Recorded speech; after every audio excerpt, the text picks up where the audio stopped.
காசி மாநகரத்தை பிரம்மதத்தன் அப்படிங்கிற ராஜா ஆட்சி பண்ணிட்டு வந்தார். அவர் ஒவ்வொரு வருஷமும் ஒரு திருவிழா நடத்துறது வழக்கம். எல்லா தேசத்திலிருந்தும் எல்லா வகையான ஜனங்களும் அதில் வந்து கலந்துக்குவாங்க. ஒரு சமயம் அது மாதிரி விழா நடந்துக்கிட்டு இருந்தது. வைகுண்டத்திலேருந்து தேவலோகத்திலேருந்து நிறைய தேவகுமாரர்கள்லாம் காசி நகருக்கு அப்போது வந்திருந்தாங்க.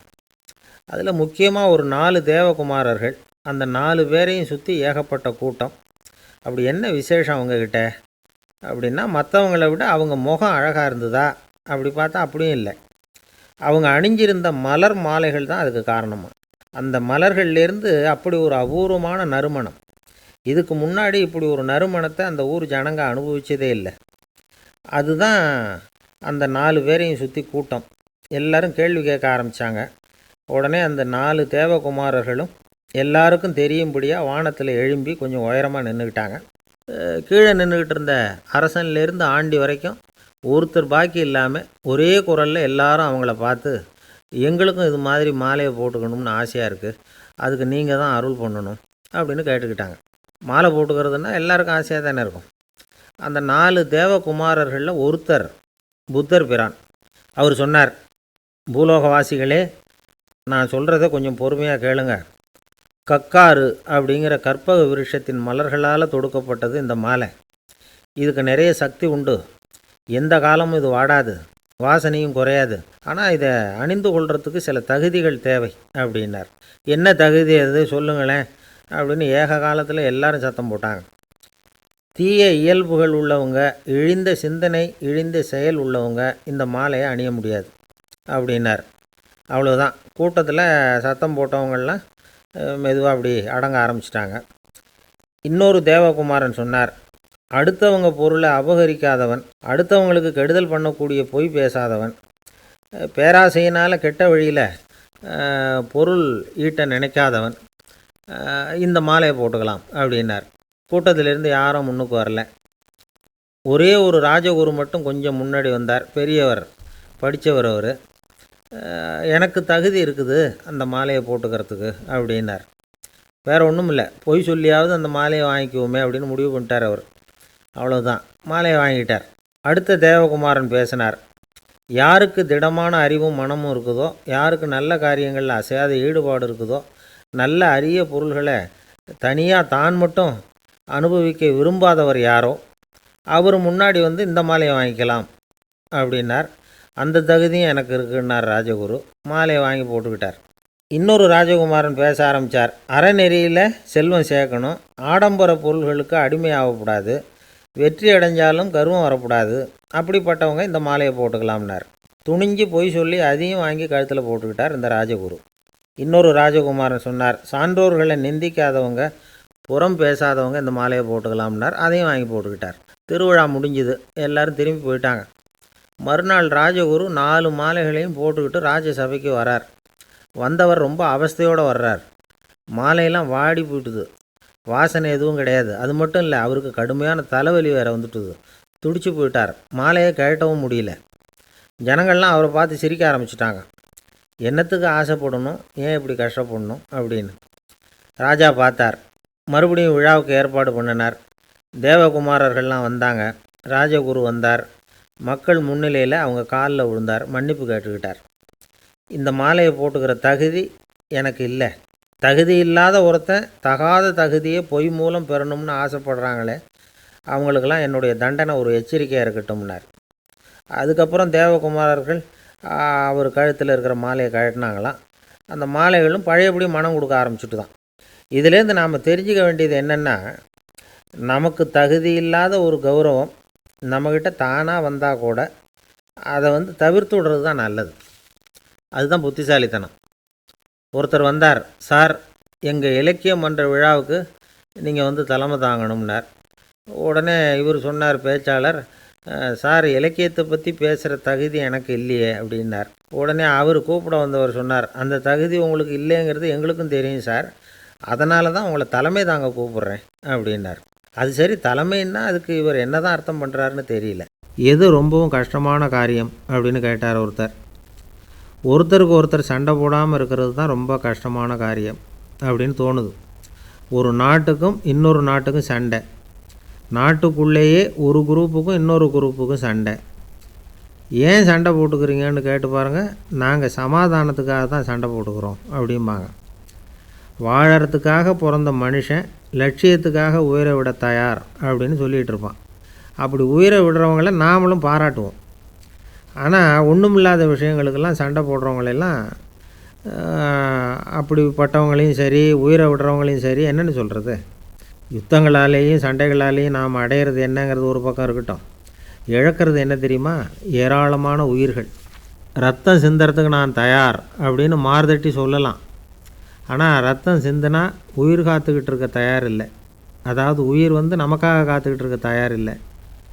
இழக்கிற ரத்தத்தை ஈடுகட்டினா தான் உயிரை காப்பாற்ற முடியும். அதனால் இது சம்மந்தமாக ஆராய்ச்சி செய்கிற கட்டாயம் ஏற்பட்டு போச்சு. அதோட விளைவாக புதுசாக ஒன்றை கண்டுபிடிச்சிருக்கிறாங்க. அதுதான் செயற்கை ரத்தப்பொடி. இப்போ இந்த திடீர் சாம்பார் பொடி, திடீர் ரசப்பொடி, திடீர் காப்பி பொடி இப்படிலாம் சொல்கிறோம்ல, அது மாதிரி இது திடீர் ரத்தப்பொடி. இஸ்ரேல் ஒரு சின்ன நாடு, மக்கள் தொகை குறைச்சல், அதோட போர்கள் வேறு. அதனால் காயம்பட்டவங்களை காப்பாற்றியே தீர வேண்டிய கட்டாயம். காப்பாற்றணும்னா ரத்த இழப்பை தடுக்கணும். அப்படின்னா உடனடியாக புது ரத்தம் செலுத்தி ஆகணும். திடீர்னு ரத்தம் வேணும்னா எங்கே போகிறது? அதுவும் கிடைக்கிற ரத்தம் சேர்கிற குரூப்பாக இருக்கணும். ஒரு வேடிக்கை பார்த்தீங்களா, நான் வேறு குரூப்பு நீ வேறு குரூப்புன்னு இவன் சண்டை போடுறான். இதில் அடிபட்டவனுக்கு ரத்தம் கொடுக்க போனால் அதுலேயும் அது வேறு வேறு குரூப்பாக இருக்குது. அது ரத்தமும் வேறு வேறு குரூப்புன்னு சொல்லிகிட்டு இருக்குது. எந்த குரூப்பு ரத்தம் வேணும்? அது உடனடியாக கிடைக்கலன்னா என்ன பண்ணுறது? இப்படிப்பட்ட கஷ்டம்லாம் நமக்கு வந்துடுது. இதுக்காக தான் விஞ்ஞானிகள் இந்த ரத்த பொடியை கண்டுபிடிச்சிருக்கிறாங்க. அதாவது ஒரு ஆள் அடிபட்டு போட்டான்னு வச்சுங்களேன், அவனுக்கு ரத்தம் கிடைக்கல. உடனே என்ன பண்ணலாம்? இந்த சுத்தப்படுத்தப்பட்ட தண்ணீரை கொஞ்சம் எடுத்துக்க வேண்டியது, அதில் இந்த ரத்த பொடியை கரைக்க வேண்டியது. இப்போ இந்த செயற்கை ரத்தம் தயாராகிட்டுது. இதை அந்த ஆள் உடம்புல ஏற்றி விட்ற வேண்டியது. இயற்கையாக நம்ம உடம்பில் இருக்கிற ரத்தம் என்னென்ன வேலை செய்யுதோ அதே வேலையை இதுவும் செய்யும். அதாவது ஆக்சிஜனை உடம்புல எல்லா இடத்துக்கும் எடுத்துகிட்டு போகுது. அந்த வேலையை இந்த செயற்கை ரத்தமும் செஞ்சுருது. ஆனால் ஒரு விஷயம், இந்த செயற்கை ரத்தம் ஒரு அவசரத்துக்கு தான் உபயோகப்படுத்தலாம், ஒரு முதல் உதவி மாதிரி. அதை அப்படியே நிரந்தரமாக விட்டுற முடியாது. பின்னாடி தேவையான குரூப்பு உண்மையான ரத்தம் கிடைச்ச உடனே அதை செலுத்திக்கணும். உண்மையான ரத்தத்தை 20லேருந்து 40 நாள் வரைக்கும் தான் பாதுகாக்க முடியும். அதுவும் குளிர்பதன பெட்டியில். அதுக்குள்ளே உபயோகப்படுத்தலைன்னா அது வீணாக போயிடும். இந்த ரத்த பொடி அப்படி இல்லை, எவ்வளோ நாள் வேணும்னாலும் அப்படியே வச்சுருக்கலாம். குளிர்பதன பெட்டியும் தேவையில்லை. ஆனால் ஒன்று, இது தண்ணியில் கலந்து செயற்கை ரத்தமாக ஆக்கிவிட்டா அதோட வலு 72 மணி நேரம் தான். அதாவது 3 நாள். அதுக்குள்ளே அந்த ஆசாமியை எங்கேயாவது ஆஸ்பத்திரிக்கு தூக்கிட்டு போய் உண்மையான ரத்தத்தை கொடுத்துடணும். சண்டையில் அடிபடுறவங்க, சாலை விபத்தில் அடிபடுறவங்க, இவங்களுக்கெல்லாம் அவசரத்துக்கு கை கொடுத்து உதவுறது இந்த செயற்கை ரத்த பொடி. அதுக்கப்புறம் நாம் கொடுக்குற ரத்தம் தான் அவங்கள காப்பாற்றணும். இன்றைக்கி ரத்தத்தை தானமாக கொடுக்க தயாராக இருக்கிற நல்ல உள்ளங்கள் ஏராளம். எவ்வளவு ஆக்சிடெண்ட்டு, ஆப்ரேஷன், இதில் சம்மந்தப்பட்டவங்களை காப்பாற்றுறது நாம் தானமாக கொடுக்குற ரத்தம் தானே. ஒரு ஆக்சிடெண்ட்டு, ஒரு ஸ்கூட்டர் ஒரு ஆள் மேலே மோதி விட்டுது. பார்த்து வரக்கூடாதா அப்படின்னா அந்த ஆள், நீ தான் பார்த்து நடக்கணும், ஏன்னா 20 வருஷமாக நான் அந்த ஸ்கூட்டரை ஓட்டிகிட்டு இருக்கிறேன் அப்படின்னானா இவன். இதுக்கு அவன் சொன்னானா, நீ தான் பார்த்து ஓட்டணும், ஏன்னா 40 வருஷமாக நான் இப்படி நடந்துக்கிட்டு இருக்கிறேன் அப்படின்னானா. ஒருத்தர் ஒரு தவறு செஞ்சு விட்றாருன்னு வச்சுக்கோங்க, உடனே நீ செஞ்சது தவறு அப்படின்னு சொல்கிறது ஒரு வகை. அதுக்கு பதிலாக எது சரின்னு அவர் புரிந்து கொள்ள உதவி செய்கிறது இன்னொரு வகை. இந்த 2வது வகை இருக்குது பாருங்கள், நிர்வாக இயலில் இது ரொம்ப முக்கியம். அலுவலகத்தில் வேலை பார்க்குற ஒருத்தர் முக்கியமாக தெரிஞ்சுக்க வேண்டியது என்ன தெரியுமா? சக ஊழியர்கள்கிட்ட எப்படி பழகணும், மேலதிகாரிகள்கிட்ட எப்படி பழகணும், தனக்கு கீழே வேலை செய்கிறவங்கக்கிட்ட எப்படி பழகணும், வாடிக்கையாளர்கள்கிட்ட எப்படி பழகணும், இவங்க எல்லார்கிட்டையும் செம்மையான உறவை ஏற்படுத்திக்கிறது எப்படி, இதையெல்லாம் சொல்லிக் கொடுக்குற பாடம்தான் இன்டர் பர்சனல் ஸ்கில், திறமையான உறவு அப்படிங்கிறது. எந்த வேலையில் இருந்தாலும் சரி, இந்த உறவுகளை வளர்க்கும் திறன் உள்ளவங்க சீக்கிரம் முன்னுக்கு வந்துடுறாங்க. மற்றவங்க கிட்ட உறவை பலப்படுத்திக்கிறது எப்படி அப்படின்னு தெரிஞ்சுக்கிட்டோம்னா எந்த ஒரு தடையையும் சுலபமாக தாண்டி செய்கிற தொழிலில் முன்னுக்கு வந்துடலாம். ஹார்வர்டு பல்கலைக்கழகத்தில் ஒரு கணக்கெடுப்பு பண்ணி பார்த்தாங்களாம். பார்க்குற வேலையில் எது மாதிரி குணாதிசயம் உள்ளவங்க வேகமாக முன்னுக்கு வர்றாங்க அப்படின்னு தெரிஞ்சுக்கிறதுக்காக இந்த கணக்கெடுப்பு. வெவ்வேறு துறையில் வேகமாக முன்னுக்கு வந்திருக்கிற பல பேரை சந்தித்து இந்த சர்வேயை நடத்தியிருக்கிறாங்க. அவங்க கண்டுபிடிச்சி சொல்லியிருக்கிற உண்மை என்ன தெரியுமா? ஒருத்தர் ஒரு வேலையில் இருந்தால் அது சம்பந்தப்பட்ட சப்ஜெக்ட் பற்றிய அறிவு 35% இருந்தால் போதுமா. ஆனால் உறவுகளை வளர்க்கக்கூடிய திறன், இன்டர் பர்சனல் ஸ்கில்லு 65% வேணும். இப்படி உள்ளவங்க சீக்கிரம் முன்னுக்கு வந்துடுறாங்களாம். அதனால் ஒருத்தருக்கு வேலை சரியாக புரியலைன்னா கூட விவரமாக மற்றவங்கக்கிட்ட பழகிறது எப்படின்னு புரிஞ்சால் போதும், அவர் முன்னுக்கு வந்துடலாம். அலுவலகங்களில் மட்டும் இல்லை, எல்லா இடங்கள்லேயும் இது ரொம்ப முக்கியம். வீட்டுக்குள்ளேயும் இது ரொம்ப முக்கியம், வீட்டுக்கு வெளியேயும் இது முக்கியம். அடுத்தவங்கக்கிட்ட பழகிறது எப்படிங்கிறத தெரிஞ்சிக்காதவன் வாழ்க்கையில் முன்னேற முடியாது. இன்றைக்கி ஆயுதங்களால் காயப்படுத்தி கொள்ளுகிறவர்களை விட வார்த்தைகளால் காயப்படுத்தி கொள்ளுகிறவர்கள் தான் அதிகம். பெரியவங்க என்ன சொல்கிறாங்க தெரியுமா? நீங்கள் இந்த பூமியில் பிறந்ததன் அர்த்தம் பூர்த்தி ஆகணும்னா அடுத்தவங்களுக்கு உதவி பண்ணுங்க. அடுத்தவங்களுக்கு உதவி செய்ய முடியாவிட்டால் கூட பரவாயில்லை, ஆனால் யாரையும் புண்படுத்தி விடாதீங்க அப்படின்னு சொல்கிறாங்க. எனக்கு தெரிஞ்ச ஒருத்தர் ஒரு அலுவலகத்தில் வேலை பார்க்குறார். அவர் சொல்லுவார், எனக்கு இந்த இன்டர் பர்சனல் ஸ்கில் ரொம்ப அதிகம் சார். சக ஊழியர்கள்கிட்ட ரொம்ப சுமூகமாக நடந்துக்குவேன். என் கூட வேலை பார்க்குற ஒருத்தருக்கு ஏதாவது ஒரு கஷ்டம்னா அந்த சமயத்தில் அவர் செய்ய வேண்டிய வேலையை நான் செஞ்சுருவேன் சார் அப்படிம்பார். நான் அவர்கிட்ட சமீபத்தில் அப்படி ஏதாவது செஞ்சுருக்கீங்களா அப்படின்னு கேட்டேன். செஞ்சுருக்கேன் சார். போன வாரம் புதன்கிழமை ஆஃபீஸில் என் பக்கத்து சீட்டுக்காரருக்கு வயிற்று வலி. உடனே நான் மெடிக்கல் லீவ் போட்டுவிட்டு எங்கள் வீட்டுக்கு போயிட்டேன் சார் அப்படின்னார். ஒரு பெரிய பியானோ கலைஞர் வியன்னாவில் இருந்தார். ரொம்ப புகழ்பெற்ற இசை கலைஞர் அவர். இங்கிலாந்து மகாராணி விக்டோரியா அவருடைய சங்கீதத்தை கேட்கணும்னு ஆசைப்பட்டாங்க. அவரை அரண்மனைக்கு கூப்பிட்டாங்களாம்.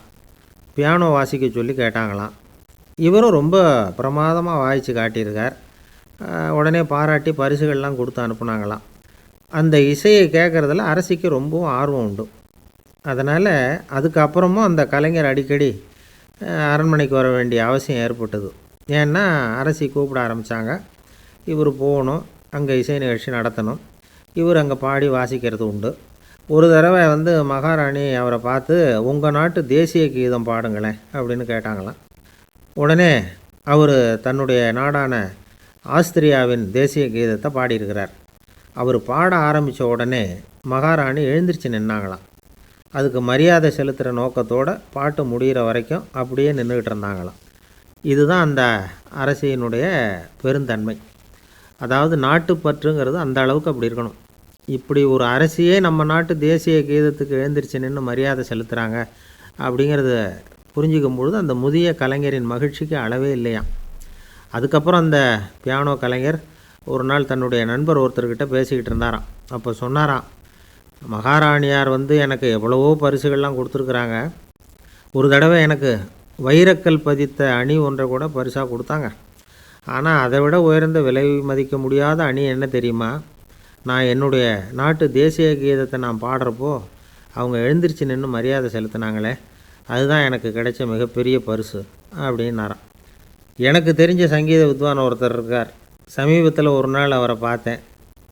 எப்படி போயிட்டுருக்கு உங்கள் தொழில் அப்படின்னு கேட்டேன். ரொம்பவும் வித்தியாசமாக போயிட்டுருக்குங்க அப்படின்னார். என்ன சொல்கிறீங்க அப்படின்னேன். முன்னாடியெல்லாம் நான் பாடினா எதிரில் இருக்கிறவங்க தான் எழுந்திரிச்சு போயிட்டு இருந்தாங்க. இப்போ எப்படின்னா நான் பாட ஆரம்பிச்சுட்டா உடனே பக்கவாத்தியக்காரனே எழுந்திரிச்சு போயிடுறான் அப்படின்னார் ரொம்ப வேதனையோட. இந்த உலகத்தில் எல்லாருக்கும் மகிழ்ச்சி தரக்கூடிய ஒரு பொருள் எது? இது ஒரு முக்கியமான கேள்வி. இந்த கேள்விக்கு பொருத்தமான ஒரு பதிலை உங்களால் சொல்ல முடியுமா? அதாவது கொஞ்சம் யோசித்து பார்த்தா பணம்னு சொல்லலாமா? இப்போ கையில் காசு இல்லாதவங்ககிட்ட ஒரு 10 ரூபாயை கொடுத்தா அது அவனுக்கு சந்தோஷத்தை கொடுக்கும். ஏற்கனவே வருமான வரி பிரச்சனையில் சிக்கி இருக்கிறவர்கிட்ட இன்னும் கொஞ்சம் பணம் இந்தாங்கன்னு சொல்லி கொடுத்தோம்னா அது அவருக்கு சங்கடத்தை தான் கொடுக்கும். அதனால் அந்த கேள்விக்கு பணங்கிறது பொருத்தமான பதிலாக இருக்க முடியாது. கேள்வி என்னன்னா, இந்த உலகத்தில் எல்லாருக்கும் மகிழ்ச்சி தரக்கூடிய ஒரு பொருள் எது? சரி, இனிப்புன்னு சொல்லலாமா? ஏன்னா எல்லாருக்கும் இனிக்க தானே செய்யும். அதுலேயும் ஒரு சிக்கல் இருக்குது. சர்க்கரை வியாதிக்காரங்களுக்கு அது என்ன சந்தோஷத்தையா கொடுக்கும்? ஆக எல்லாருக்கும் வேறுபாடு எதுவும் இல்லாமல் மகிழ்ச்சியை கொடுக்கக்கூடியது வேற ஏதோ ஒன்று இருக்குது. அது என்னன்னு கண்டுபிடிக்கணும். அதுதான் இன்றைக்கி தகவல்.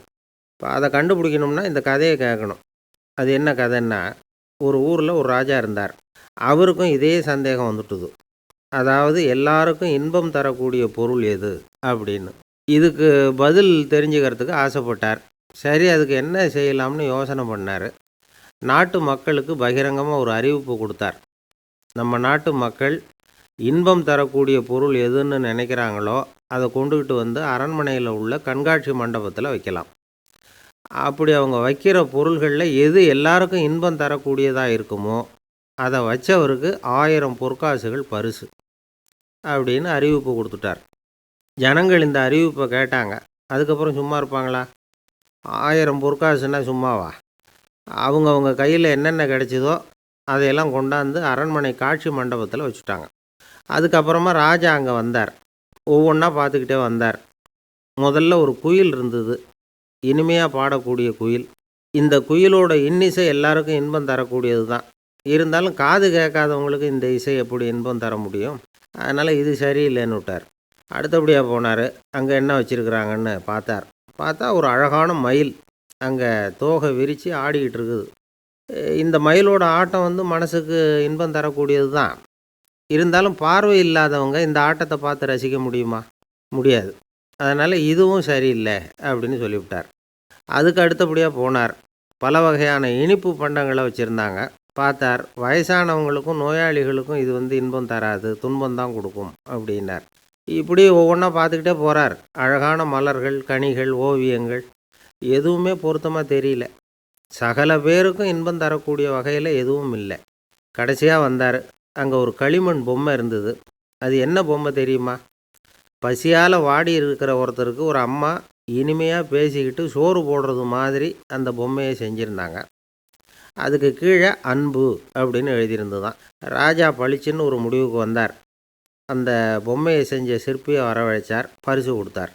அன்பு ஒன்று தான் எல்லாருக்கும் இன்பம் அளிக்கக்கூடிய பொருள்.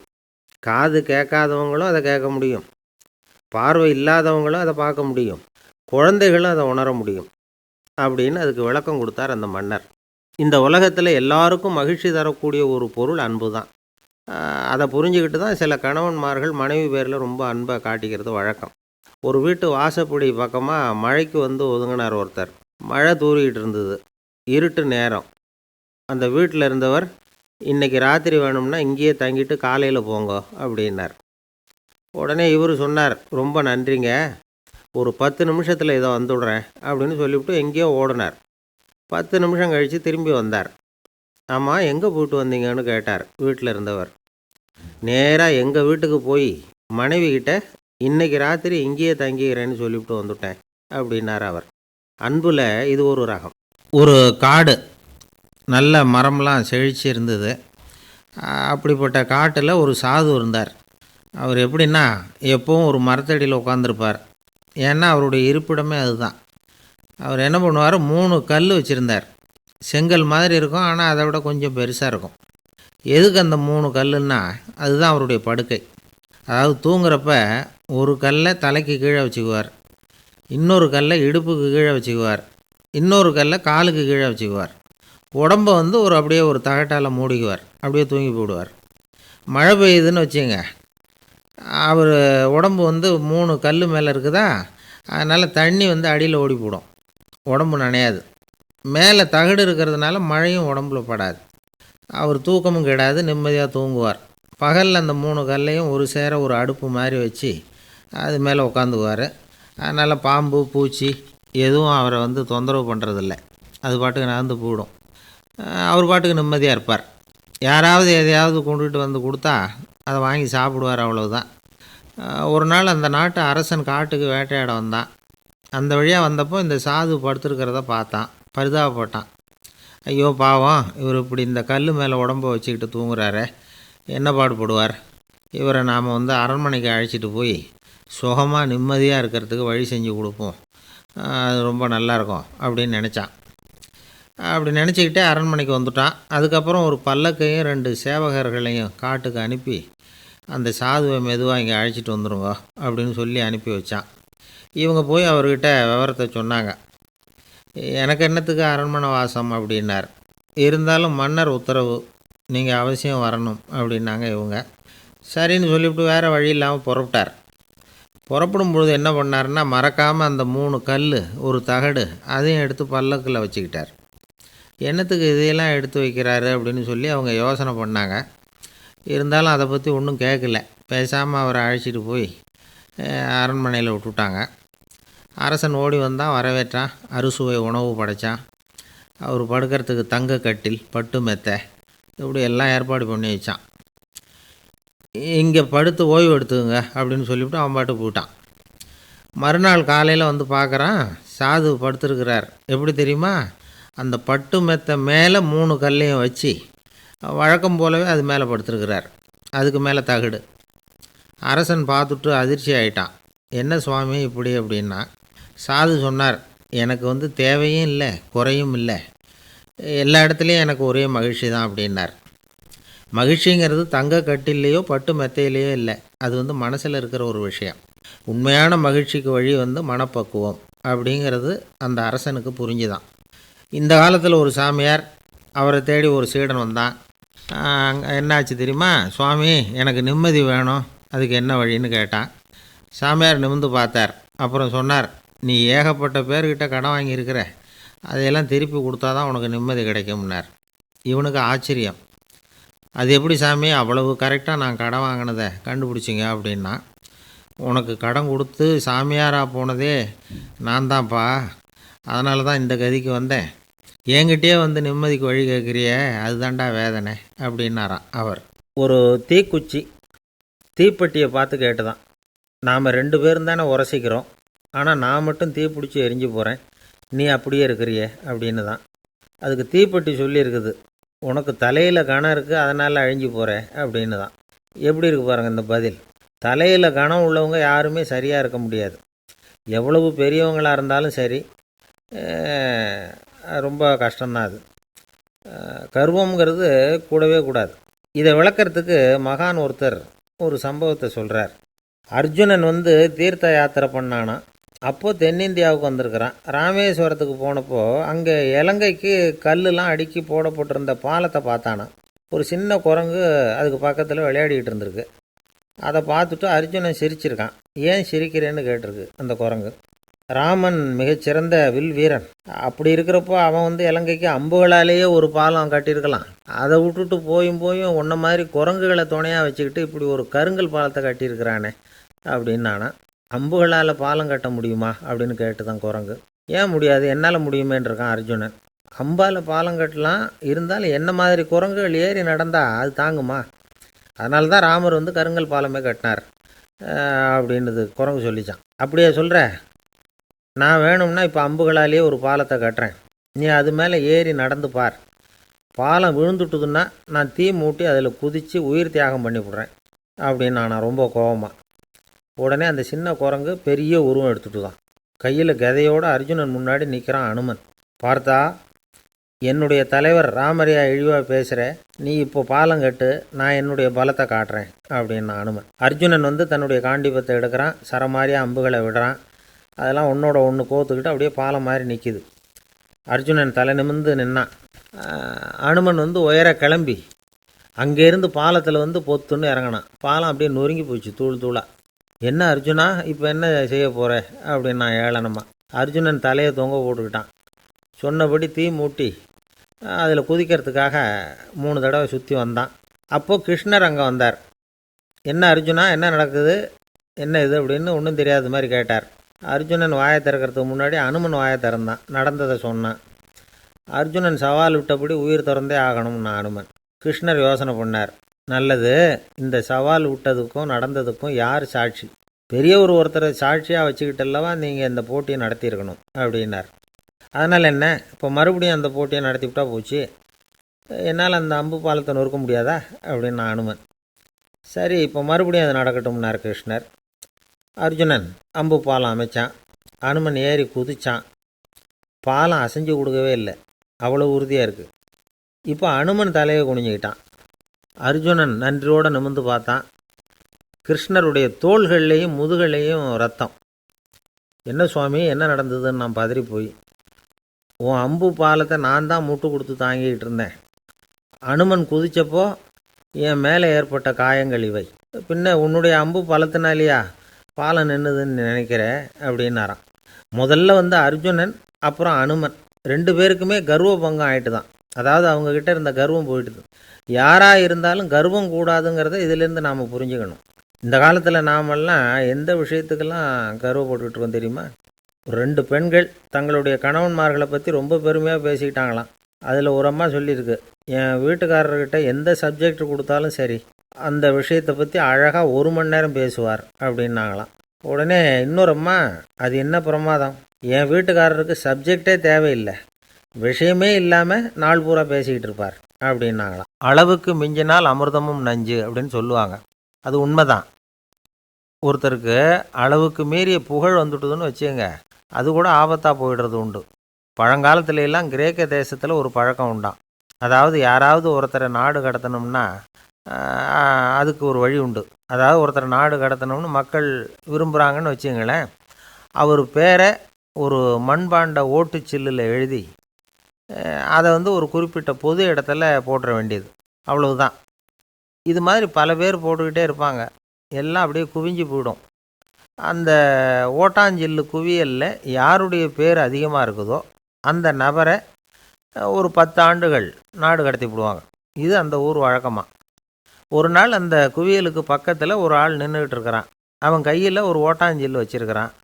அதில் யாரோட பேரையோ எழுதணும், எழுதி அந்த இடத்துல போடணுங்கிறது அவன் ஆசை. ஆனால் அவன் படிக்காதவன், அதனால் எழுத தெரியல. யாராவது அந்த வழியாக வர்றாங்களான்னு பார்த்துக்கிட்டே நின்றுக்கிட்டு இருந்தான். ஒரு பெரியவர் வந்துக்கிட்டு இருந்தார். அவர்கிட்ட ஓடினான். கையில் இருந்த மண்பாண்ட சில்லை கொடுத்தான். ஐயா, இதில் ஒரு பேர் எழுதி கொடுங்களேன்னா. அந்த பெரியவர் அதை வாங்கி கையில் வச்சுக்கிட்டு, என்ன பேர் எழுதணும் சொல்லு அப்படின்னா. இவன் சொன்னான், அரிஸ்டைடிஸ் அப்படின்னு எழுதுங்க அப்படின்னா. இதை கேட்டதும் அந்த பெரியவருக்கு அதிர்ச்சி. ஏன்னா அவர் தான் அரிஸ்டைடிஸ், தத்துவ மேதை அரிஸ்டைடிஸ் அவர். இருந்தாலும் நான் தான் அதுங்கிறத காட்டிக்காமல் அந்த ஆளுகிட்ட கேட்டார். அது சரிப்பா, அரிஸ்டைடிஸுங்கிற பேரை எழுத சொல்கிற, அவர் உனக்கு என்ன கெடுதல் பண்ணார், அவர் பேரை இதில் எழுத சொல்கிறியே அப்படின்னு கேட்டிருக்கார். அதுக்கு இவன் சொன்னானா, அவர் எனக்கு எந்த கெடுதலும் பண்ணலை, அவரை நான் பார்த்தது கூட இல்லை அப்படின்ட்டுருக்கான். அப்புறம் எதுக்காக அவரை நாடு கடத்தணும்னு நீ ஆசைப்படுற அப்படின்னு கேட்டிருக்கார். இப்போ அந்த ஆள் சொல்கிறான், அரிஸ்டைடஸை பற்றி எல்லாரும் பேசுகிறாங்க, அவர் ரொம்ப நல்லவர், அவர் ஒரு பெரிய அறிவாளிங்கிறாங்க, அவர் ஒரு பெரிய வள்ளல், பேரறிஞர், இப்படி எல்லாரும் சொல்கிறத கேட்டு கேட்டு எனக்கு ரொம்ப அலுத்து போயிட்டுது, அதனால தான் வெறுப்பாயிட்டேன் அப்படின்னு நானும். இதிலேருந்து என்ன தெரியுது? நாம் நல்லவனாக இருக்கிறதுல ஒன்றும் இடைஞ்சல் இல்லை. ஆனால் நம்மளை நல்லவன் நல்லவன் எல்லாரும் சொல்ல ஆரம்பிச்சிட்டாங்கன்னு வச்சுக்கோங்க, அப்போ இடைஞ்சல் ஆரம்பம்னு அர்த்தம். எதுவுமே அளவுக்கு மிஞ்சி போகாமல் பார்த்துக்க வேண்டியது ரொம்ப அவசியம். அளவுக்கு அதிகமாக ஆசைப்படாதவங்களில் ஆப்ரஹாம் லிங்கனும் ஒருத்தரான். அவர் ஒரு தடவை தன்னுடைய நண்பர்கள்கிட்ட பேசிக்கிட்டு இருந்தாராம். ஒருத்தர் கேட்டிருக்கார், ஒரு மனுஷனுக்கு கால்கள் எவ்வளோ உயரம் இருக்கணும் அப்படின்னு கேட்டாராம். இதுக்கு ஆப்ரஹாம் லிங்கன் சொன்னாராம், அது என்ன, இடுப்புலேருந்து தரையை தொடுற அளவுக்கு உயரம் இருந்தால் போதும் அப்படின்னாராம். பக்தின்னு சொல்கிறோம் இல்லையா, அது 3 வகைப்படும் அப்படிங்கிறார் ஒரு பெரியவர். அது என்ன 3 வகைன்னா, தெய்வ பக்தி, அடியார்கள் பக்தி, குரு பக்தி.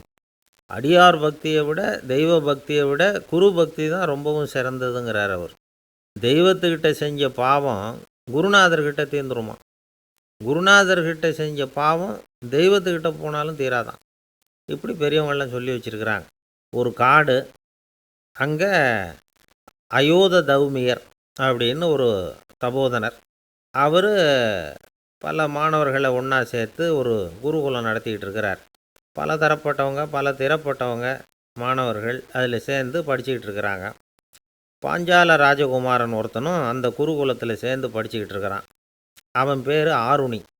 பெரிய இடத்து புள்ள, இருந்தாலும் படுப்பில் ரொம்ப கெட்டிக்காரனாக இருந்தான். அவன் தான் அங்கே முதல் மாணவன். ஒரு நாள் குருநாதர் அந்த அரசகுமாரனை கூப்பிட்டார். நம்ம குருகுலத்துக்கு சொந்தமான வயலில் தண்ணீர் பெருகி வெள்ளம் பயிரை அழிக்குதான், அதனால் நீ போய் மடையை அடைச்சிட்டு வந்துடும் அப்படின்னார். அந்த அரசகுமாரன் உடனே புறப்பட்டான். குருநாதர் சொல்லிட்டார்ல, உடனே புறப்பட்டான். நான் பெரிய இடத்து பிள்ளையாச்சே, ராஜகுமாரனாச்சே, ரொம்ப செல்வாக்கூட வளர்ந்தவனாச்சே, நான் போய் வயலில் இறங்கி வேலை செய்கிறதா அப்படின்னுலாம் அவன் நினைக்கல. குருநாதர் கட்டளையை நிறைவேற்ற வேண்டியது நம்ம கடமை அப்படின்னு நினச்சான். உடனே ஒரு மண்வெட்டியை தூக்கி தோளில் வச்சுக்கிட்டு புறப்பட்டு போயிட்டான். வயலுக்கு போனான். பார்த்தான், தண்ணி கரையை உடச்சிக்கிட்டு வயலுக்குள்ளே ஏகமாக பாஞ்சிக்கிட்டு இருக்குது. இவன் மண்வெட்டியால் களிமண்ணை புல்லோடு சேர்த்து புல் பற்ற மாதிரி வெட்டி வெட்டி போட்டான். இருந்தாலும் மடையை அடைக்க முடியல. தண்ணி அதை மீறி வந்துக்கிட்டே இருக்குது. தண்ணி வேகமாக வயலுக்குள்ளே போய்கிட்டே இருக்குது. போடுற பத்தையெல்லாம் கரைஞ்சி கரைஞ்சி போயிட்டுருக்கு. இருந்தாலும் இவன் தன்னுடைய முயற்சியை கைவிடலை. வெட்டி வெட்டி போட்டுக்கிட்டே இருக்கிறான். காலையில் அங்கே போனவன் சாயந்தரம் வரைக்கும் இப்படி செஞ்சுக்கிட்டு இருக்கிறான். உடம்பும் மனசும் ரொம்பவும் சோர்ந்து போச்சு. இருந்தாலும் குருநாதர் இட்ட கட்டளையை நிறைவேற்றாமல் இருக்கிறோமேங்கிற ஒரு குறை அவனுக்கு இருக்குது. குரு கட்டளையை நிறைவேற்றாத நான் இன்னமும் இருக்கணுமா அப்படின்னு யோசனை பண்ண ஆரம்பிச்சிட்டான். என்ன செய்யலாம்னு பார்த்தான். நம்ம குருநாதர் இட்ட பணிக்காக இந்த உடம்பையே தியாகம் பண்ணலாம் அப்படின்னு முடிவு பண்ணான். தண்ணி பாயுதில் அதுக்கு குறுக்க விழுந்து அப்படியே மடையை அடைச்சிக்கிட்டு அப்படியே படுத்துட்டான். இது மற்றவங்களுக்கு தெரியாது. அன்னைக்கு ராத்திரி ஒரு விளக்கு முன்னாடி உட்காந்து குருநாதர் பிள்ளைங்களுக்கு பாடம் சொல்லி கொடுத்துக்கிட்டு இருக்கிறார். வரிசையில் இருக்கக்கூடிய ராஜகுமாரனை காணலை. நம்ம ஆருணி எங்கே போனா அப்படின்னு சொல்லி மற்ற மாணவர்களை விசாரித்தார். இப்போ அவங்க சொன்னாங்க, சுவாமி, அவன் காலையில் வயலுக்கு மடையை அடைக்கிறதுக்காக போனான், நீங்கள் தான் போக சொன்னீங்க, இன்னும் திரும்பி வரல அப்படின்னு அவர் பையன். குருநாதர் உடனே ஒரு தீவெட்டி எடுத்துக்கிட்டு மாணவர்களை அழைச்சிக்கிட்டு வயலுக்கு போனார். அங்கே போய் பார்த்தா ஆளை காணும். ஆருணி ஆருணின்னு சொல்லி சத்தம் போட்டு கூப்பிட்டு பார்க்குறார். நான் இங்கே இருக்கேன் குருநாதா அப்படின்னு காலுக்கு அடியிலேருந்து ஒரு சத்தம் வருது. குனிஞ்சு பார்த்தா அவன் மடையில் படுத்துருக்குறான். என்னப்பா இதுன்னார். காலையிலேருந்து இந்த மடையை அடைச்சி பார்த்தேன் சுவாமி, முடியல, அதனால் இப்படி குறுக்க படுத்துட்டேன். என்னை தாண்டறதுக்கு பயந்து போய் தண்ணியே தேங்கி நின்றுட்டுது அப்படின்னா. அவனுடைய குரு பக்தியையும் அவனை தாண்டறதுக்கு அஞ்சு நிற்கிற தண்ணி தேக்கத்தையும் பார்த்துட்டு எல்லாரும் ரொம்ப ஆச்சரியப்பட்டு போயிட்டாங்களாம். ஆருணி எழுந்திரிச்சு வா அப்படின்னு கூப்பிட்டாரான் குருநாதர். அவன் தண்ணீரை பொழந்துக்கிட்டு எழுந்திரிச்சு வந்தானான். அதனால் அவனுக்கு உத்தாலகன் அப்படின்னு ஒரு பேர். உத்தாலகன்னா தண்ணீரை பிளந்தவன் அர்த்தம். அந்த உத்தாலகன் மாதிரி இந்த காலத்து மாணவர்களுக்கும் குரு பக்தி வேணும் அப்படின்னு சொன்னோம் ஒரு பள்ளிக்கூடத்தில். உடனே நிறைய மாணவர்கள் எழுந்திரிச்சு நின்னாங்க. சார், நீங்கள் எங்களை இன்னமும் சரியாக புரிஞ்சுக்கலன்னு நினைக்கிறோம். அன்னைக்காவது ஒருத்தன் அப்படி இருந்தான், இன்றைக்கி ஏகப்பட்ட உத்தாலகர்கள் இருக்கிறோம். எங்கள் வாத்தியார் கட்டளை இட்டால் இப்போவே அது மாதிரி வயலுக்கு போய் மடையில் குறுக்கப்படுத்துக்கிறதுக்கு இந்த வகுப்பில் உள்ள அத்தனை பேரும் தயாராக இருக்கிறோம் அப்படின்னாங்க. அப்படியா அப்படின்னு சொல்லி கேட்டோம் ரொம்ப சந்தோஷமாக. ஒருத்தன் ரொம்ப அடக்கமாக எழுந்திரிச்சான். அப்புறம் சொன்னான், ஆமாம் சார், வகுப்பில் இவர் நடத்துகிற பாடத்தை கேட்டுக்கிட்டு இருக்கிறத விட பேசாமல் போய் மடையில் படுத்துடுறது ஒன்றும் கஷ்டமான காரியமாக இருக்காது, அதனால தான் எல்லோரும் அங்கே போகிறேன்னு சொல்கிறோம் அப்படிங்கிறான். ஒரு விவசாயி விதைக்கிறதுக்காக வயல்வெளி பக்கம் போகிறார். விதைகளை அள்ளி வீசினார். அப்போ என்ன ஆச்சுன்னா, சில விதைகள் பாதை ஓரத்தில் விழுந்தது. சில விதைகள் முள் செடிகள் மண்டி இருந்த புதருக்கு இடையில் விழுந்தது. சில விதைகள் நல்ல நிலத்தில் விழுந்தது. பாதை ஓரத்தில் விழுந்த விதை என்ன ஆச்சுன்னா, அதெல்லாம் பறவைகள் கண்ணில் போட்டுவிட்டுது. உடனே உட்காந்து கொத்தி தின்னுட்டு போட்டுது. அதிகமாக மண் இல்லாத பாறை பகுதியில் விழுந்த விதையெல்லாம் லேசாக வேர் விட்டு முளைக்க ஆரம்பிச்சிது. அதுக்கப்புறம் வேர் கீழேயும் ஆழமாக போக முடியல, மேலேயும் சூரிய வெப்பம் அதிகம் தாங்க முடியல, எல்லாம் காஞ்சி கருகி போட்டுது. புதர் பகுதியில் சில விதைகள் விழுந்தது இல்லையா, முள் செடிகள் காடாக மண்டி போயிருந்தது. அதனால் முளைச்சி வர்ற செடிக்கு நெருக்கடி அதிகமாக போட்டுது, சரியாக வளர முடியல, விளைச்சலும் சரியாக இல்லை. நல்ல நிலத்தில் விழுந்த விதைகள் மட்டும் நல்லா முளைச்சிது, நல்லா வளர்ந்தது, விளைச்சலும் பிரமாதமாக இருந்தது. இந்த கதையை சொல்லிவிட்டு கேட்க செவியுள்ளோர் கேட்கட்டும் அப்படிங்கிறார் இயேசு பெருமான். ஆமாம், இயேசு கடலில் நின்ற படகு ஒன்றில் உட்காந்துருக்கிறார். கடற்கரையில் ஏராளமான மக்கள் உட்காந்துருக்கிறாங்க. அந்த சமயத்தில் தான் இயேசு ஓமைகள் மூலமாக மக்களுக்கு பல உண்மைகளை சொல்லிகிட்டு இருக்கிறார். மக்கள் அந்த கதையை கேட்டுட்டு ஒன்றும் புரியாமல் முழிக்கிறாங்க. அதை கவனித்த இயேசு அந்த ஓமையை விளக்க ஆரம்பித்தார். இதில் அந்த விதைக்கிறவர் தான் இறைவன். அவருடைய வார்த்தைகளை விதைக்கிறார். அந்த வார்த்தைகளை கேட்கிற மக்கள் அந்த விழுந்த விதைகள் மாதிரி 4 வகையானவர்கள். சில பேர் பாதை ஓரத்தில் விழுந்த விதைகள் மாதிரி இறைவன் வார்த்தைகளை அவங்க கேட்குறாங்க. ஆனால் தீய எண்ணங்கள் செய்கைகள் மூலமாக விதைக்கப்பட்ட வார்த்தைகள் அழிஞ்சு போடுது. இறைவன் வார்த்தைகளை கேட்ட உடனே மகிழ்ந்து போய் உடனே சில பேர் அதை ஏற்றுக்கிறாங்க. இவங்கெல்லாம் அந்த பாறை பகுதியில் விழுந்த விதைகள் மாதிரி. அதனால் இவங்கெல்லாம் வேறு இல்லாதவங்க. கொஞ்ச காலத்துக்கு இறை வார்த்தைகளுக்கு கீழ்ப்படிந்து நடப்பாங்க. அதனால் ஏதாவது இடைஞ்சல் ஏற்பட்டால் உடனே தடுமாறுவாங்க. தங்கள்கிட்ட இருக்கிற நல்ல பண்புகளை விட்டுட்டு பாவ வழிகளுக்கு போயிடுவாங்க. முள் செடிகளுக்கு இடையில் விழுந்த விதைகள் மாதிரி உள்ளவங்க யாருன்னா, இவங்களுக்கு உலக கவலை உண்டு, செல்வத்தின் மீது மயக்கம் உடையவர்கள். உலக ஆசைகள் இவங்களுக்குள்ளே பூந்துடுறதுனால அங்கே இருக்கிற நல்ல பண்புகள் மறைஞ்சு போயிடுது. அதனால் அவங்களும் உபயோகம் இல்லாதவங்களாக ஆயிடுறாங்க. நல்ல மனிதர்கள் நல்ல நிலத்தில் விழுந்த விதைகளுக்கு ஒப்பானவர்கள். இவங்க இறை வார்த்தையை கேட்குறாங்க, அதை ஏற்றுக்கிறாங்க, அவங்களும் நல்லபடியாக வாழுறாங்க, அடுத்தவங்களுக்கும் உபயோகமாக இருப்பாங்க. இதுதான் இயேசு சொன்ன விளக்கம். நல்ல வார்த்தைகளை கேளுங்கள், நல்ல வார்த்தைகளை ஏற்றுக்கொள்ளுங்கள், அடுத்தவங்களுக்கு உபயோகமாக இருங்க. இதுதான் பெரியவங்கள்லாம் நமக்கு சொல்லுகிற உபதேசம். ஒரு அப்பா தன்னுடைய மகனுக்கு உபதேசம் பண்ணார். இதை பாருப்பா, நல்ல வார்த்தைகளை கேட்கணும், எப்போதுமே மகன் அப்பா பேச்சை கேட்குறது நல்லது அப்படின்னாராம். நீ ஏதாவது ஒரு தப்பு பண்ணால் என் தலையில் ஒரு முடி நரைச்சி வெள்ளையாக போடும்பா, நீ செய்கிற ஒவ்வொரு தப்புக்கும் என் தலையில் ஒவ்வொரு முடி வெள்ளையாயிடும் அப்படின்னாராம். பையன் யோசித்தான், அப்பா இப்போ தான் எனக்கு புரியுது, தாத்தாவோட தலைமுடி பூராவும் வெள்ளையாக இருக்கிறதுக்கு என்ன காரணங்கிறது எனக்கு இப்போ தான் புரியுது அப்படின்னானா.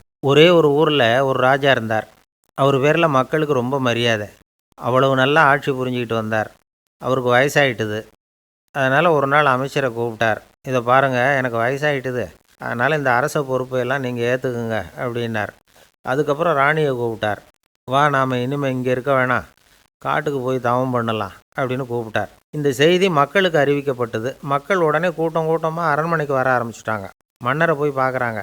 அரசே, தாங்கள் எங்களுக்கு தந்தை மாதிரி, நீங்கள் காட்டுக்கு போயிட்டால் நாங்கள்லாம் இங்கே எப்படி இருக்க முடியும்? எங்களுக்கெல்லாம் எந்த துன்பமும் இல்லாமல் பார்த்துக்கிட்டு வர்றீங்க. இது மாதிரியான ஒரு அரசாட்சி இல்லைன்னா மக்கள் வாழ்ந்து என்ன பயன் அப்படின்னாங்க. இருந்தாலும் என்ன பண்ணுறது, வயசாயிட்ட காரணத்தினால இந்த முடிவுக்கு வர வேண்டியிருக்குது அப்படின்னாராம் ராஜா. அப்படின்னா நீங்கள் காட்டுக்கு போக வேணாம், நாங்கள் போகிறோம். நாங்கள் அங்கே போய் தவம் பண்ணுறோம், வழிபாடு பண்ணுறோம், கடவுள் வருவார், அவர்கிட்ட வரம் வாங்கிட்டு வந்துடுறோம் அப்படின்னாங்களாம். அப்படி சொல்லிவிட்டு உடனே எல்லோரும் காட்டுக்கு போனாங்க. நாட்டு மக்கள் எல்லாரும் ஒட்டு மொத்தமாக காட்டில் உட்காந்துக்கிட்டு தவம் பண்ணுறதை பார்த்தார் கடவுள். உடனே புறப்பட்டு வந்தார். எல்லோரும் இப்படி உட்காந்துருக்குறீங்களே, என்ன வேணும் உங்களுக்கு அப்படின்னு கேட்டார். உடனே மக்கள் எல்லாரும் ஒரு குரலில் சொன்னாங்க, சுவாமி, எங்கள் மன்னன் ரொம்ப நாளைக்கு நல்லபடியாக இருக்கணும், அவர் மகிழ்ச்சியாகவும் உடல் நலத்தோடும் இருந்தால் தான் நாங்கள் அமைதியாக வாழ முடியும் அப்படின்னாங்க. சரி, அதுக்கு என்ன செய்யணும் அப்படின்னார் ஆண்டவன். எங்கள் மன்னருக்கு இன்னும் ஒரு 100 வருஷம் ஆயுளை கொடுங்க அப்படின்னாங்க. அவ்வளவு தானே, சரி அப்படியே ஆகட்டும் அப்படின்னு சொல்லிவிட்டு ஆண்டவன் போயிட்டார். மக்கள் மகிழ்ச்சியோடு திரும்பி வந்தாங்க. மன்னா, கடவுள் வரம் கொடுத்துட்டார், நீங்கள் 100 வருஷம் வாழ போகிறீங்க அப்படின்னாங்க. இதை கேட்டதும் ராணி ராஜாவை வணங்கி, நான் தவம் செய்ய போகிறேன் அப்படின்னு புறப்பட்டாங்க. உடனே மக்கள் என்ன நினச்சாங்க தெரியுமா? ஐயோ, நாம் ராஜாவுக்கு மட்டும்தானே நீண்ட ஆயுள் வேணும்னு வரம் வாங்கினோம், ராணிக்கு வாங்கலையே, அதுதான் கோபத்தில் புறப்பட்டாங்க போல இருக்குது அப்படின்னு நினச்சி வருத்தப்பட்டாங்க. ஆனால் ராணி நினச்சது அது இல்லை. ராணி போய் தவம் பண்ணாங்க, கடவுள் காட்சி கொடுத்தார். இவங்க கேட்குறாங்க, சுவாமி, ராஜாவுக்கு மட்டும் 100 வருஷம் ஆயுள்னு வரம் கொடுத்துட்டீங்க, அப்படின்னா குடிமக்களும் 100 வருஷம் இருக்கணும். இப்படிப்பட்ட குடிமக்கள் இல்லைன்னா அப்படிப்பட்ட அரசன் இருந்து என்ன பிரயோஜனம் அப்படின்னாங்களாம். ஆண்டவன் பார்த்தார், சரி அவங்களும் 100 வருஷம் வாழ்வாங்க, அது மட்டும் இல்லை, நீயும் 100 ஆண்டு காலம் வாழ வரமளிக்கிறேன் அப்படின்னு சொல்லிவிட்டு மறைஞ்சிட்டார். இதில் ஆண்டவன் வர்றதும் மறையிறதும் முக்கியமில்லை. இதில் கவனிக்க வேண்டியது ஆள்கிறவனின் விசால மனம், குடிமக்களின் விசால மனம், ஆள்கிறவன் மனைவியினுடைய விசால மனம். இப்படி ஒரு நாடு இருந்துட்டுதுன்னா எப்படி இருக்கும் வாழ்க்கை நினச்சி பாருங்கள். அதனால தான் பெரியவங்கள்லாம் சொல்கிறாங்க, இதய வாசல் திறந்தே இருக்கணும், இதயத்தின் கதவுகளை மூடாதீங்க அப்படின்னு சொல்லுவாங்க. என்கிட்ட ஒருத்தர் சொன்னார், என்னுடைய இதய வாசல் எப்பவும் திறந்தே தான் இருக்குதுன்னார். எதனால் அப்படி சொல்கிறீங்க அப்படின்னு கேட்டோம். டாக்டரே சொல்லிவிட்டார், என்னுடைய இதயத்தில் ஒரு ஓட்டை இருக்குது அப்படின்னு, வால்வு சரியில்லையா அப்படிங்கிறார். காசியில் இருக்கிற கடவுள் காசி விஸ்வநாதர், அங்கே இருக்கிற தேவி காசி விசாலாட்சி. இவங்க 2 பேரும் ஒரு நாள் பேசிக்கிட்டு இருந்தப்போ கடவுள் சொன்னார், இந்த மனிதர்களை நாம் ரொம்பவும் நம்பிக்கையோடு தான் படைச்சிருக்கிறோம், இருந்தாலும் அவங்களுக்கு தான் நம்பிக்கை இல்லை, எதுலேயும் ஒரு உண்மையான நம்பிக்கை இல்லாமல் வாழ்ந்துக்கிட்டு இருக்கிறாங்க அப்படின்னார். என்ன அப்படி சொல்கிறீங்க? அதை பாருங்கள், எவ்வளவு பேர் காசியை தேடிட்டு வந்து கங்கையில் குளிச்சுக்கிட்டு இருக்கிறாங்க, அவங்களெலாம் நம்பிக்கை இல்லைன்னா இவ்வளவு தூரம் தேடிட்டு வந்து இங்கே குளிப்பாங்களா அப்படின்னு நாங்கள் தேவி. சரி, அதை சோதித்து பார்க்கலாம் அப்படின்னு 2 பேரும் முடிவு பண்ணிக்கிட்டாங்க. உடனே ஒரு திட்டம் போட்டாங்க. அது எப்படின்னா, நாம் 2 பேருமே பக்தர்கள் மாதிரி உருவத்தை மாற்றிக்கிட்டு கங்கை கரைக்கு போக வேண்டியது.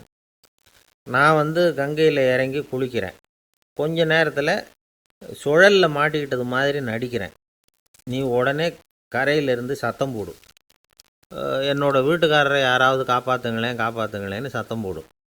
அதோடு இன்னொன்று சொல்லு, யாராவது ஒரு புண்ணிய ஆத்மா அவர்கிட்ட போய் அவருடைய முடியை பிடிச்சி இழுக்கணும், அப்படி ஒரு சாபம் இருக்குது எங்களுக்கு. புண்ணிய ஆத்மா, அதாவது எந்த பாவமும் செய்யாத இல்லாத ஒருத்தர் தான் அவரை காப்பாற்ற முடியும். அப்படிப்பட்டவங்க யாராவது வெள்ளத்தில் குதித்து என்னுடைய கணவரை காப்பாற்றுங்கோ அப்படின்னு நீ சத்தம் போடு, கூச்சல் போடு, என்ன நடக்குதுன்னு பார்க்கலாம் அப்படின்னார் கடவுள். சரின்னு சொல்லி 2 பேருமா சாதாரண பக்தர்கள் மாதிரி கங்கை கரைக்கு வந்து சேர்ந்தாங்க. அவர் இறங்கி குளித்தார். திட்டம் போட்டது மாதிரியே சுழலில் மாட்டிக்கிட்டது மாதிரி கத்துனார். கரையில் இருந்த அந்த அம்மா, ஐயோ என் கணவரை காப்பாற்றுங்களேன், யாராவது காப்பாற்றுங்களேன்னு கத்துனாங்க. பல பேர் ஓடி வந்தாங்க. உடனே இவங்க, பாவம் இல்லாத புண்ணிய ஆத்மா ஒருத்தரால் தான் என்னுடைய கணவர் காப்பாற்றப்படணுங்கிறது விதி, அப்படி ஒரு சாபம் இருக்குது, அதனால் புண்ணிய ஆத்மா யாராவது அவர்கிட்ட போய் அவர் முடியை பிடிச்சி தூக்குனா அவரை காப்பாற்றி போடலாம் அப்படின்னாங்க. இவங்க இப்படி சொன்னதும் எல்லாரும் திகைச்சு போய் நின்றுட்டாங்க. ஒவ்வொருத்தருக்கும் அவங்க செஞ்ச பாவம்லாம் ஒவ்வொன்றா ஞாபகத்துக்கு வர ஆரம்பிச்சுட்டுது. சரி, இதுக்கு நாம் லாயக்கு இல்லை அப்படின்னு சொல்லி ஒதுங்கி போக ஆரம்பிச்சிட்டாங்க எல்லாம். இந்த சமயத்தில் யாரோ ஒருத்தர் வேகமாக ஓடி வந்தார், ஆற்றுல குதித்தார்.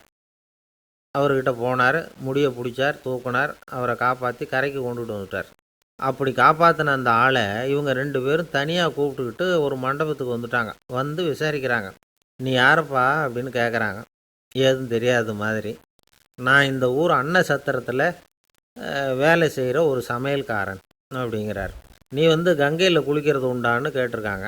நான் இந்த ஊர்லேயே தான் இருக்கிறேன், இருந்தாலும் தினமும் கங்கையில் குளிக்கிறதில்ல, எப்போவாவது ஒரு நாள் அங்கே குளிப்பேன் அப்படின்னார். கங்கையில் மூழ்கி எழுந்திரிச்சா பாவம்லாம் தொலையும்னு சொல்கிறாங்க.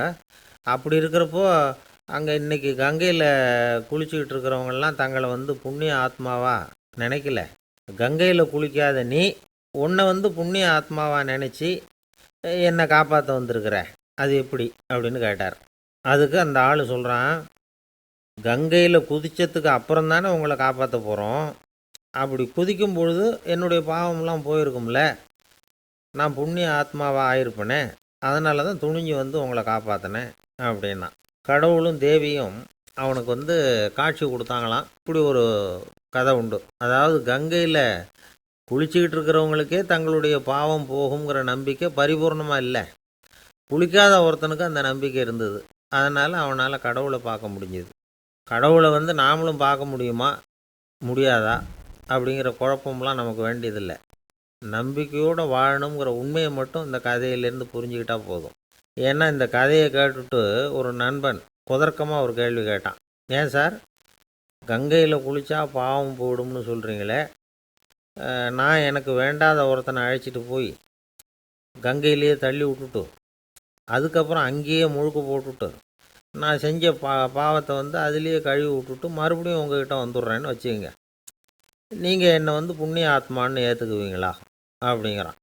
ஆள் கொஞ்சம் ஆசைந்தான், நம்மளே அங்கே அழைச்சிட்டு போனாலும் போயிடுவான். ஒரு நண்பர் அவசரமாக என்கிட்ட ஓடி வந்தார். அப்புறம் சொன்னார், என்னால் நம்பவே முடியல சார், என் பையனை அப்படி அப்படின்னு சொல்லி ஆச்சரியப்பட்டார். உங்கள் பையன் அப்படி என்ன தான் செஞ்சுட்டான் அப்படின்னு கேட்டேன். என்னால் முடியாத ஒரு காரியத்தை அவன் செஞ்சுட்டான் சார் அப்படின்னார். அது என்னன்னு தான் சொல்லுங்களேன். என்ன 5வது வகுப்பில் அவன் ஒரே தடவையில் தேறிட்டான் சார், அதாவது ஒரே அட்டம்ப்டில் பாஸ் ஆகிருக்கான் அப்படின்னார் மூச்சு வாங்க. கஷ்டப்பட்டு பரீட்சை எழுதுனது அவன், இவருக்கு ஏன் மூச்சு வாங்குது? நம்மால் செய்ய முடியாத ஒரு காரியத்தை இன்னொருத்தர் செய்யும் பொழுது அது நமக்கு ஆச்சரியமாக இருக்குது. சர்க்கஸ் பார்க்குறோம், ஒருத்தர் அந்த இடத்துல தொங்குறார், அது நமக்கு ஆச்சரியம். ஏன்னா அது நம்மால் முடியாத காரியம். நம்மால் முடியாத ஒன்றை அடுத்தவர் எளிதாக செய்யும் பொழுது நாம் மருள்வது இயற்கை. இதை தான் தொல்காப்பியம் மருட்கை அப்படின்னு சொல்லுது. இந்த வியப்பு இருக்குதே, இது 4 வகையில் ஏற்படுறதாக தொல்காப்பியம் சொல்லுது. அது என்ன 4 வகை? முதல் வகை எப்படின்னா புதுமையான அரிய செயல்களை செய்கிறது. 2வது வகை என்னென்னா பெரும் செயல்களை செய்கிறது. 3வது வகை என்னென்னா மிக நுட்பமான செயல்களை செய்கிறது. 4வது வகை என்னென்னா ஆக்கம் தரும் செயல்களை செய்கிறது. புதுமை, பெருமை, சிறுமை, ஆக்கமோடு மதினம் சாலா மருட்கை 4 அப்படிங்கிறது தொல்காப்பியம். இன்றைக்கி விஞ்ஞானம் புதுசு புதுசாக எதையோ கண்டுபிடிக்குது. ஆரம்பத்தில் அது ஆச்சரியமாக இருக்குது, அப்புறம் அது நமக்கு பழகி போடுது. வானொலி பெட்டி புதுசாக வந்தப்போ ஒரு பெட்டி பேசுதுங்கிறது எவ்வளோ பெரிய ஆச்சரியம். இப்போ யாரும் அதை ஆச்சரியமாக பார்க்குறதில்ல. மதினம் சாலா மருட்கை அப்படின்னு ஒரு சொற்றொடர் வருது பாருங்கள், அதில் கருத்தாழம் உண்டு. எதை பற்றியும் போதுமான அளவு புரிந்து கொள்ளாத போது ஒருத்தர் ஆச்சரியப்படுறார். புரிந்து கொண்ட பிறகு ஆச்சரியம் மறைஞ்சு போடுது. மிக நுட்பமான செயல்களும் நம்ம ஆச்சரியப்பட வைக்கும். ஒரு அரிசியில் ஒரு திருக்குறள் எழுதி காட்டுறாங்க, ஒரு முட்டை ஓட்டுக்குள்ளே ஓவியம் தீட்டி காட்டுறாங்க. கருங்கல் சிற்பங்களில் எவ்வளவு நுட்பமான வேலைப்பாடுகளை எல்லாம் பார்த்து ஆச்சரியப்படுறோம். இது மாதிரி ஆக்கப்பூர்வமான அரிய செயல்களை செய்கிறது கூட வியப்பை உண்டு பண்ணும். குப்பை கூலங்களை கூட வாழ்க்கைக்கு பயன்படுகிற பொருளாக மாற்றுகிறவர்கள் இருக்காங்க. அவர்களுடைய செயல் வியப்பு அளிக்குது. இடைக்காட்டு சித்தர் பாடின 30 நூலில் வர்ற ஒரு பாடல், ஆற்றல் பிறர் அறிதலின் அகம் கிளர்வு உறுதலின் கற்று அறி பாணர் கழுமிய கோடலின் தோற்றம் உருகவே போற்றல் சால் வியப்பே. ஒருத்தருடைய ஆற்றல் தெரியாமல் இருந்தது, அவருடைய அரிய செயலை பார்க்கும் பொழுது வியப்பாக இருந்தது, மனசுக்குள்ளே கிளர்ச்சி. பாவலர்கள் இவர்களுடைய புகழை பாடி மற்றவர்களும் தெரிந்து கொள்ளுமாறு செய்கிறார்கள் அப்படிங்கிறது தான் ஒரு யதார்த்தமான உண்மை. ஆக எல்லா வகையிலும் மக்கள் தங்களுடைய வாழ்க்கையில் முன்னேறுவதற்கான வழிகாட்டுகிற ஒரு மெய்ப்பாடு தான் வியப்புங்கிறது. இந்த காலத்தில் நம்ம எப்படியெல்லாம் ஆச்சரியப்பட வைக்கிறாங்க. ஒரு ஆளை பிடிச்சி ஜெயிலில் கொண்டு வந்தாங்க. ஜெயில் அதிகாரி அவனை ரொம்பவும் ஆச்சரியமாக பார்த்தாரான். இவன் கேட்டான், ஏன் சார் அப்படி பார்க்குறீங்க, நான் இப்போ இங்கே வர்றது உங்களுக்கு ஆச்சரியமாக இருக்குதா அப்படின்னு கேட்டிருக்கான். இதுக்கு ஜெயில் அதிகாரி சொல்லியிருக்கார், நீ இப்போ இங்கே வந்ததில் எனக்கு ஒன்றும் ஆச்சரியம் இல்லைப்பா, ஏற்கனவே நீ இங்கேருந்து விடுதலையாகி போய் 6 மாதம் ஆச்சு, இவ்வளவு லேட்டாக வர்றியே அதுதான் எனக்கு ஆச்சரியமாக இருக்குது அப்படின்னாராம்.